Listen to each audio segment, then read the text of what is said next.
কাটিহার এক্সপ্রেসে তবলাবাদক হত্যাকাণ্ড সামান্য বিড়ি খাওয়ায় বাধা দেওয়াতে খুন। জেরায় চাঞ্চল্যকর দাবি সিরিয়াল কিলার রাহুলের। গুজরাতে ধৃতকে জেরা হাওড়া জিআরপি টিমের। ক্যামেরায় সে আর তবলাবাদক ছাড়া আর কাউকে দেখা যায়নি। এই জেরায় ধৃত সিরিয়াল কিলার তার বক্তব্যে চাঞ্চল্যকর তথ্য। 20 থেকে 24 নভেম্বরের মধ্যে 5টি খুন করেছে এই ব্যক্তি। 20 অক্টোবর অন্ধ্রপ্রদেশের গোটাতে এক মহিলাকে সে খুন করে এমনই সূত্র মারফত খবর পাওয়া যাচ্ছে। কথা বলবো পিয়ালি মিত্র আমাদের সঙ্গে রয়েছেন প্রতিনিধি টেলিফোন লাইনে। পিয়ালি, এই যে সিরিয়াল কিলার যাকে ধরা হয় তাকে জেরা করে চাঞ্চল্যকর তথ্য, মানে বিড়ি খেতে বাধা দেওয়া হয়েছিল, তার জেরে খুন।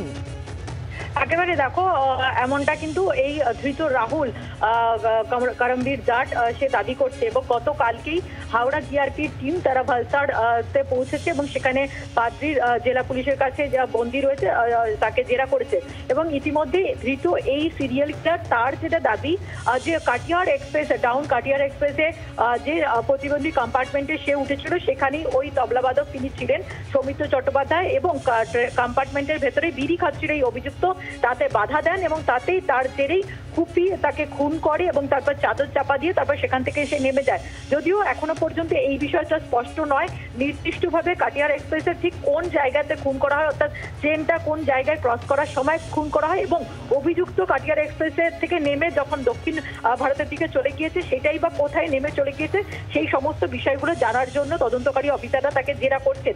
পাশাপাশি আরো চাঞ্চল্যকর তথ্য কিন্তু উঠে আসছে, যেটা ইতিমধ্যেই আমরা গুজরাট পুলিশ সূত্র থেকেও জানতে পারছি।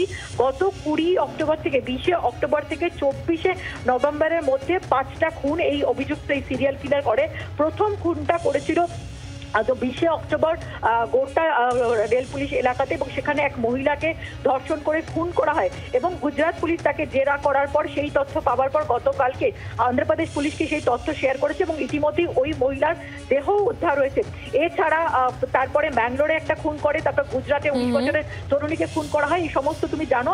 এখন পুলিশের যেটা চিন্তার বিষয় যেটা তারা খতিয়ে দিচ্ছে, এইভাবে ট্রেনের প্রতিবন্ধী কম্পার্টমেন্টে গত কয়েক মাসে বা 1 বছরে কোনো এরকম খুনের ঘটনা ঘটেছে কিনা, সেগুলো অমীমাংসিত রয়েছে কিনা।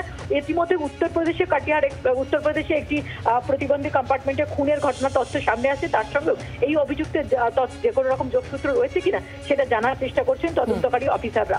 ধন্যবাদ পিয়ালি।